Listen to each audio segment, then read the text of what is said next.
Hello everybody and welcome back to another video. Today I will be going over what happened in week 3 of the 2021 season of the Overwatch League, excluding Sunday. I am going to talk about Sunday in a separate video that will go up either tomorrow or Wednesday, so be on the lookout for that. That was a very interesting day of matches, and so I want to kind of give that whole Melee tournament stuff its own video. But for this one, I'm just going to talk about the stuff that happened on Thursday, Friday, and Saturday. There will be some things that I did not watch, and so I'm going to kind of just try to talk more broadly, more generally about a lot of these teams and where they are, to tell you how I feel about a lot of this stuff that's going on. So let's throw up my picks real quick. As you can see, once again, perfect week of picks for me. I am getting the hang of it. I understand the regular season. Let me tell you, I got it. So that is a look right there at what we have from this past week. So let's just jump in. Let's take a look real quick, talk about some of these teams, and get into it. So let's start with the Atlanta Reign beating the Paris Eternal. I did watch this game. Very one-sided affair. Reign looked better. They've always looked better. They definitely looked a lot better this week than they did the first week they played, so good on them. The Eternal are not a great team. Let's just say it how it is. They've struggled a lot. They have not looked very good, and so I don't have a ton of faith in this Eternal team going forward. Though, you know, they've had their moments, at least of looking decent, but they have not been incredible. Next was Washington Justice beating the Boston Uprising. This one is actually a pretty good series. It was a 3-1, I believe. Boston didn't look too bad. You know, they've struggled a lot this season because they just have had some things with, you know, lack of DPS flexibility. They've been waiting on some people to kind of, and now they're waiting for Gable Shi to come in. So they have a bunch of things that they're waiting on, and I think this team is not at its peak yet. But they looked pretty good against a Justice team that I thought looked to be potentially one of the potentially to be the best team in North America, based on how they played against Dallas and some of these other teams, and the Uprising looked pretty good. So I think that the Uprising a really good shot to get a couple wins on the board going forward, but ultimately it really is, I would say, this Justice team that just came away with a win, but the Uprising impressed me in this one. They were the team that really impressed me from this match.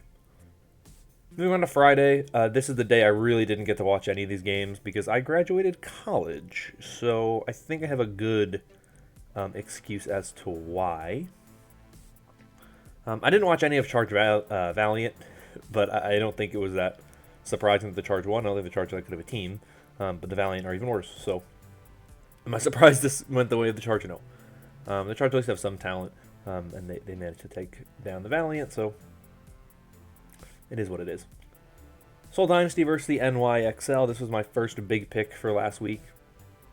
This game, I didn't watch it very closely, but I watched bits of it here and there whenever at the time. And the thing that seemed to really stand out to me was, you look at Hanamura, right?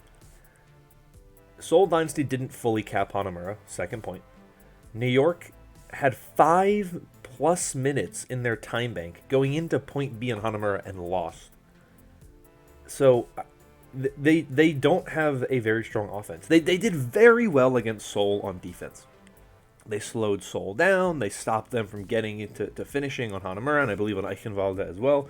They didn't let them finish the maps, but they just couldn't get the offenses going enough to win any of these maps, which is a little concerning to me if you're a fan of this team. Now, there's a lot of things that people have kind of pointed to as problems. So many people are critical of the lack of Guangbun playing, though I will say I'm very impressed with the way Flora has played. So unless it's a you know, specifically like Widowmaker needed, I think that Guangbun will play a lot, or Flora will play a lot, because I think Flora is the more experienced, even though he's not someone with Overwatch League experience. He has been around a little bit longer, so he's more experienced. And I think that's, you know, it's like a DM type of situation. I think that's kind of where Guangbun sits, is like a DM type of player. But I think that the Seoul Dynasty are an interesting team. I think they're pretty good, but they've shown some less good things at times, and so it's this is a really bad week for New York. And I'll talk more about that when we get to their match against Shanghai. But they looked really, really bad this week. They had a really good moment, one really good moment against the Shanghai Dragons, the first map they played, the first point of Ilios. They looked really good, and then they just looked lost the rest of the series. And I just think that they have a lot of things they need to do to get themselves looking good. No. I think they right now look to be like a gatekeeper team. They should be able to beat the Spark and the Charge and the Valiant, but they don't look like right now they can beat the teams above them. And maybe that'll change over time, but this is an interesting team. Seoul is really hard to place together. I thought they were gonna actually do well in the tournament, and then that didn't happen. So I really am curious to see what the Seoul team is able to do, because they are a bit more difficult to place because they struggled against the Fusion, and then they struggled against Chengdu in their tournament match. So I think they just have some things they have to work out and a little bit more consistency to build up. And they need to be more decisive. I think they need to be a little less sloppy, because I think that's kind of one of their problems. But I mean, Prophet's incredible, so what are you gonna do? Prophet really does do his most for this dynasty team. So they're an interesting team. They're hard to place, but I think they look pretty good. One of the biggest surprises, though, of the weekend was this match between the Shanghai Dragons and the Hangzhou Spark. This was a 3-2 victory for the Shanghai Dragons. The same Spark team that last week got 3-1 by the NYXL, fired their head coach, fired their assistant coach, promoted an assistant coach to interim head coach, brought in an assistant coach, had a very close series with the Shanghai Dragons, and it had me very, very confused. Because I still don't know if that's because the Hangzhou Spark are better than what we had originally thought, or if it's just because the Shanghai Dragons are worse than we originally thought. And based on what ended up happening later on, I think it's just that the Hangzhou Spark are actually a much better team than they had looked to be. Because I think that, I had always said that I think this is a good team with really good players, but the problem is just that they don't seem to have I don't know who they're going to run. I am concerned about that part of this team, and so I didn't want to say, oh, well, this team is going to be the team that I think will do really well. But I think they actually do right now look like they have the potential to be a really good, possibly top-level team. Now, I think Shanghai are a little sloppy right now, though they made the tournament, so, they're not that sloppy, but they don't look as clean as what they were last season at all, but I think they look a lot better. They look like they have really come into their own in the past couple of weeks. They've really started to figure out who they are and their identity, and I don't think they're as good as they were last year in terms of like overall kind of level of competition. I think that they have other teams. There's way more teams around them that are really good this year, so they're not going to be as successful as they were last season. But they're still really good, and I think that they have shown a ton of growth and potential. So, shout out to them for this win. It was a close one. They were down at times, but they managed to pull it off. Next was the Boston Uprising getting their first win of the season against the London Spitfires, a 3-2 win for the Uprising. I believe, if I recall correctly, that London's first map wins were in this series. They may have had another map win in the past, but I don't think they did. Spitfire were really struggling, and like I said, I didn't watch the series very closely. I saw bits and pieces of it. Dragon Spark I did manage to watch just because I don't even remember how I managed to watch Dragon Spark, but I did. Huh.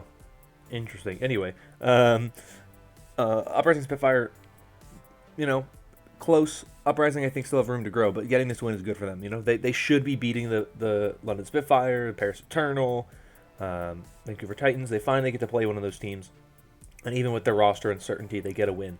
So good on them. Big win for them. I think that's a huge boost to this team. You hate to finish a tournament cycle 1-3, right? Like you don't want to finish it 1-3, but you finish it with a win at least. And if you can start getting things together, you can start making a tournament run potentially. You have a chance. It's not like last season where every team makes the tournaments and every team makes the playoffs. But at least you can start doing something. You can start building up where you're going. And then it gives you more hope going into the future, saying, hey, we have the pieces we need. We just got to add a couple things here, make a couple changes here, and our roster will be really strong. So, big win for the Uprising. Huge congratulations to that team for finally getting one together for this season. Next match was the Shock beating the Florida Mayhem. I think this one was a 3-0. Might have been a 3-1, but I believe it was a 3-0.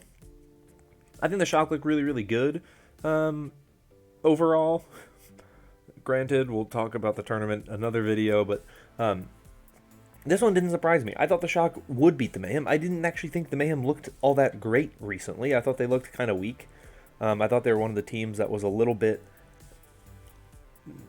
They struggled in certain metas, but I think that they've really started to turn themselves around, and they started to look a lot better. So, but the Shock, I think, they looked like a team that had a ton of care and focus put into themselves, but I still have a lot of questions about this team and things I don't like.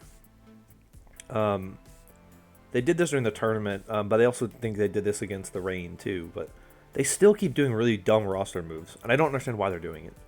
Violet should not be playing DPS on this team. I know it was kind of cute and funny the first time they did it. It doesn't make sense anymore. Stop putting Violet in on DPS. If you need an Ana player, either sub Violet out and put Twilight in, or focus the time on making Violet learn how to play Ana.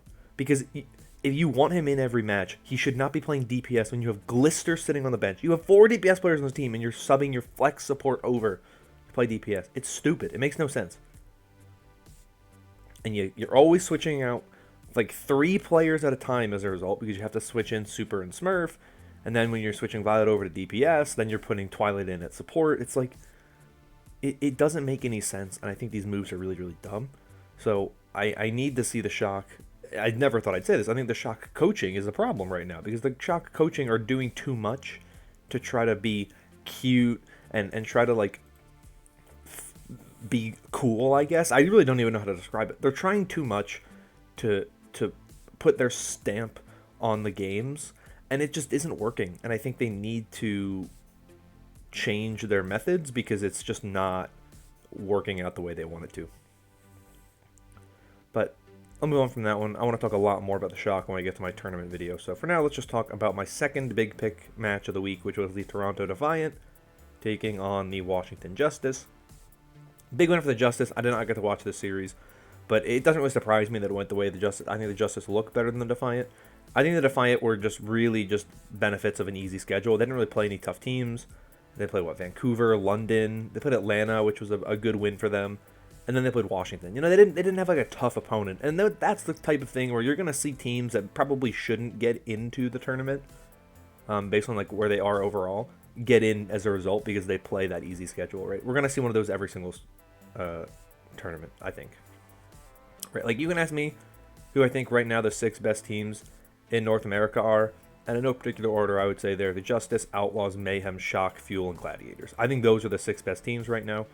And the Gladiators didn't make the tournament because they had a much tougher schedule than the Defiant. And so, to me, the Defiant losing was not a surprise.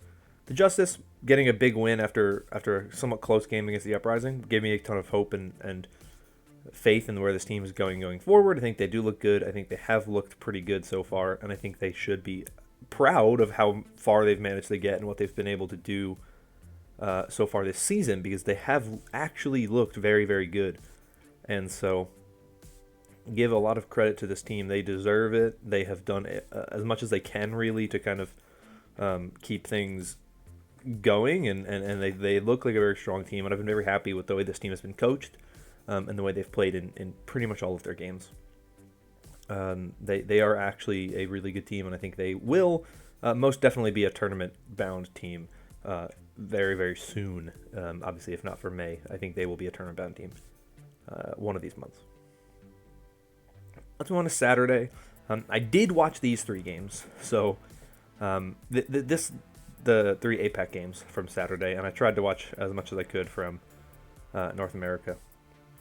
But Saturday was a series of 3-0 sweeps in APAC. Seoul Dynasty swept the LA Valiant, as they should. They're the better team, and I think that's a big win for them. Obviously, it gave them that tournament spot, which is good for them. Valiant have a lot of room to grow before they're ready to really kind of contend with some of these other teams. Hangzhou Spark getting a 3-0 win over the Guangzhou Charge was a big win for the Spark, and that to me is what solidifies them and solidifies me saying that this is a team better than we thought they were.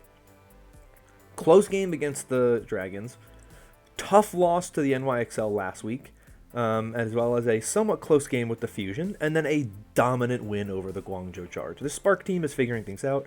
Shy looks amazing. Shy clicks heads and just dominates people. And so I think that this weekend, of all the teams, you saw it in the thumbnail, of all the teams that played this weekend, the Hangzhou Spark impressed me the most. And I think they look to be the team that had the most dramatic increase from week 2 to week 3. I think they look a lot better. They look a lot more connected and synergized. And we know about some problems they had in the series against Fusion with problems going on with like the internet and stuff like that. But I really like what the Spark team has done, and I think they look very good. Dragons versus NYXL. Dominant win for the Dragons. And I mean, this was a really rough week for the NYXL. You look at their games, right? They had a tough schedule. Okay, I won't lie. They had a very tough schedule. They played 3 very good teams. They played Chengdu, they played Shanghai, they played Seoul. All 3 of them were top 4 teams for the Eastern region. They played Hangzhou, and they beat Hangzhou, I believe, 3-1. But New York has time to grow, because it's one thing if you play Seoul, Shanghai, and Chengdu, and it's close. They got swept in all 3 of them. They got dominated in all 3 of them. They had lost 9 differential just from those games alone.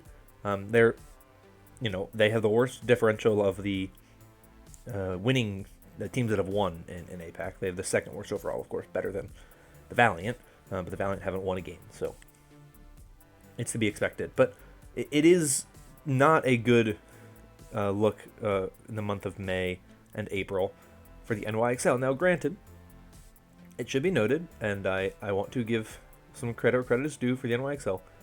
They have they're a team that I think has looked a little bit better at times. We said against the Shanghai Dragons, they had a really good first point. They looked much better than Shanghai did, and it was a 100-0 point, I believe.